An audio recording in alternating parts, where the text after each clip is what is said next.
Have you ever thought about getting into the real estate investing game, but then you thought to yourself, I don't have good enough credit. I don't have hundreds of thousands of dollars to invest in real estate. So how is that even possible? Well, I'm here to tell you tonight, there is a different way to get into real estate.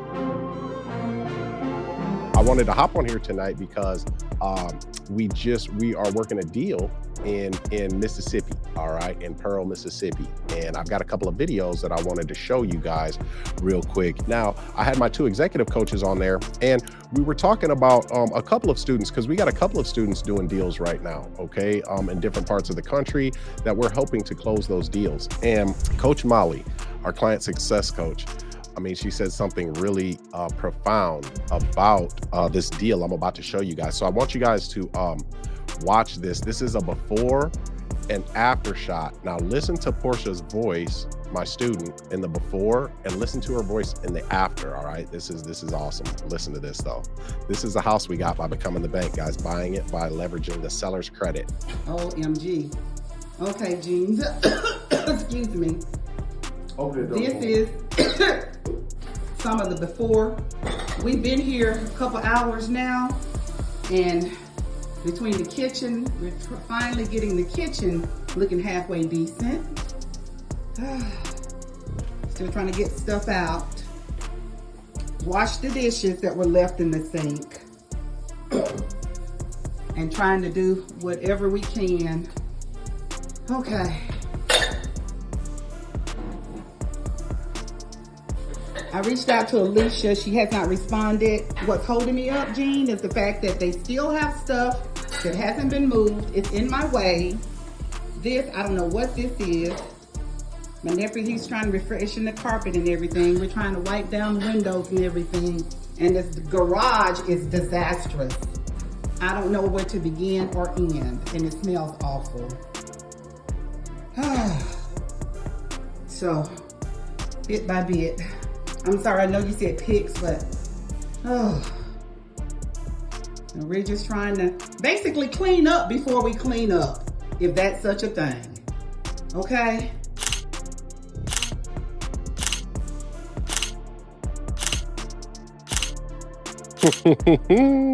Now listen, y'all heard how exasperated Portia sounded right there. Now y'all heard her voice. Now that was the before. Listen to this. Now listen, it's all good, y'all, because your voice would sound like that too if you got that property. She drove an hour. The property's away an hour away from her house. She brought her sons and her nephew with her, and she told me that she felt a little awkward.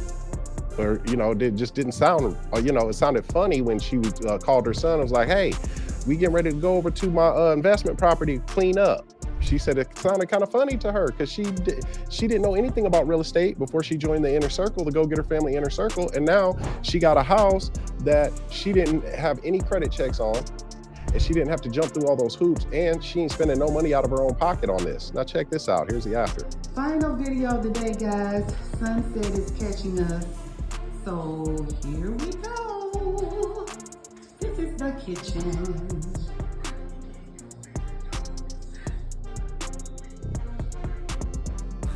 Okay. To the living room. All right. Then we're going down the hallway. We have the laundry room. Say it's dark.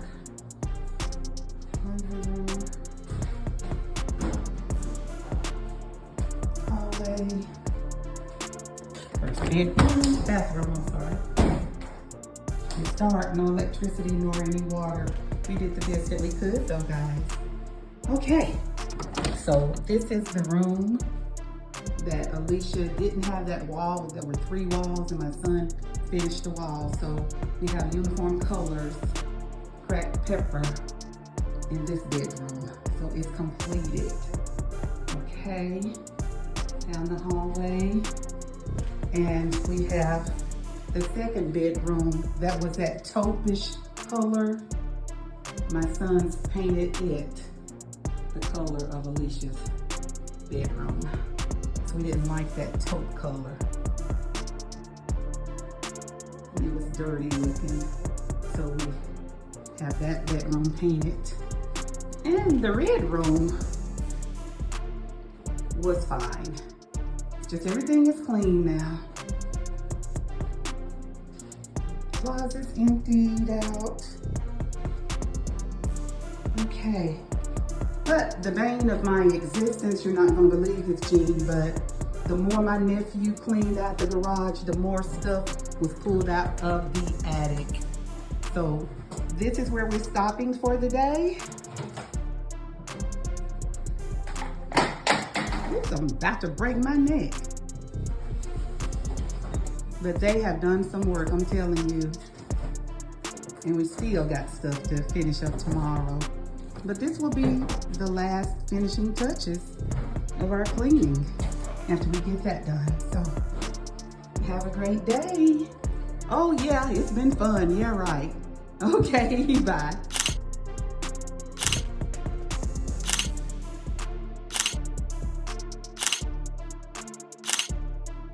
Now you want to talk about receipts. Anybody want to talk about receipts? I love receipts. I just love them. I don't know why. Maybe it's because if it's defective, you can bring it back to the store with the receipt. But if your guru don't got no receipts, you can't bring it back to the store. I'm just talking fly. It's Sunday. I like to talk fly. Now, you want to talk about real estate the right way. I'm going to tell you about real estate the right way because check this out. We bought this house without going and qualifying for credit, qualifying for debt, applying for credit, being at the whim and the will of banks and bankers and loan officers. We didn't do any of that. We leveraged the seller's credit. Here's the other thing, fix and flip. Why would I do that? What in the, dude, that's like probably I don't like working for paychecks because then once I get a paycheck, I got to go do some more work until I get another paycheck. I don't like that. There's a better way to do real estate. Okay, it's called creative financing and subject to, and it's called becoming the bank. I just love receipts. I just love them. You wanna know why? Because the thing about receipts is they're indisputable. Now you can try to dispute what is in front of your eyes, but you will only look foolish. Here's what we did, guys. This house was in foreclosure, and you won't talk about big receipts. I'm about to let you listen to my phone call with the lender of them stopping the auction, so we didn't have to pay the delinquent payments to catch up the back payments when we took over this mortgage. We just have to start paying that mortgage payment anew. And then we're paying the seller $5,000 at closing, November 2nd. Then we're gonna owe her $25,000 or $20,000 more of her equity. We're gonna pay that at $300 a month for 67 months. So guess what? That's not coming out of our pocket. We're gonna put a tenant buyer in there. The tenant buyers are gonna give us a down payment that's gonna be much more than $5,000. So I'll get my money back on the $5,000, and then whatever's on top of that, guess what? It's an option fee. We get to put that in our pocket, boom. The cash flow on this thing is nearly $1,000 a month net over the mortgage payment, the existing mortgage payment. So for 67 months, we're gonna take $300 out of that cash flow that we get from our tenant buyer, pay the seller the $300 a month for 67 months. We get to keep the rest. And guess what? We ain't doing no fixing. We ain't doing no flipping. Now, Portia had her sons over there painting. Hey, I appreciate that. I had my kids over there cleaning on my first investment properties.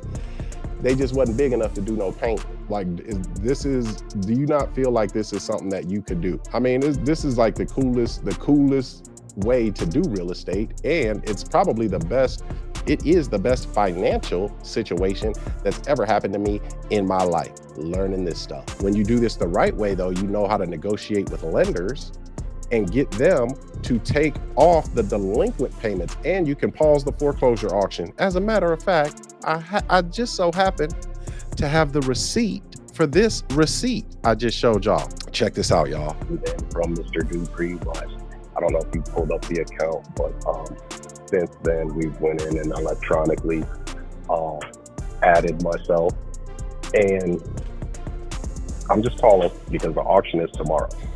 And so here's where I guess things lie. We would like to really start making payments on that mortgage today.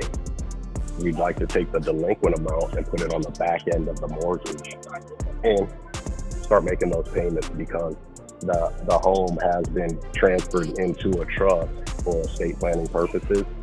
We just oversee the trust, so we'll be responsible for making those payments. Does that make sense, Lynn, Yes. or did I just go too Yeah. far? No, absolutely. No, thank you for giving me a recap. We do appreciate you making time to give us a call today. What I'd be can I happy to say? look into any new details I might be able to share with you.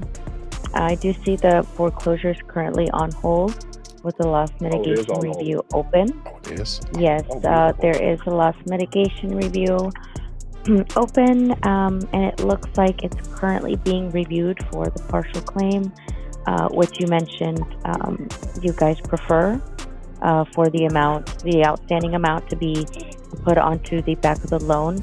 That is what this loan is currently in review for at this time. Oh, it is. Okay, beautiful. So there's no date on the auction then. It's just pending. No. Yeah, so the date gets canceled, but the foreclosure does not get canceled. So Right. when this review completes, at that point we will cancel the foreclosure. Otherwise, if this does not complete, then that foreclosure remains there, and it goes active at some point after loss mitigation review ends. That's just how we get down, y'all. So if you are tired of the rat race, man, sick of it. But if you're tired of that, one, you've got to develop a new skill, okay? Because if you can't produce the results currently that you want to produce, that just means that you have to produce a new skill that you don't currently have in order to produce the result that you can't currently produce.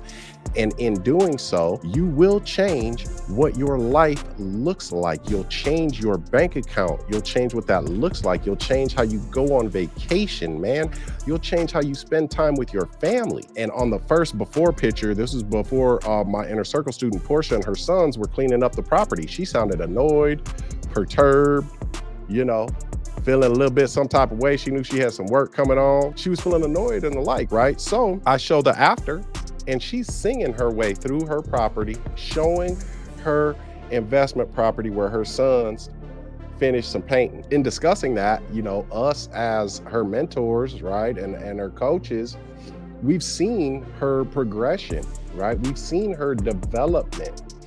We've seen her transition from where she was when she got to the go-getter family and getting to where she wants to be. The transformation of that house, right? The before, when she's walking through there, you could hear the annoyance in her voice, to the after, when you could hear the talking / singing in her voice, was a manifestation of her journey in the go-getter family and learning how to become the bank. That was the physical manifestation of what she went through and where she started and what she became by being part of this community, a part of this movement.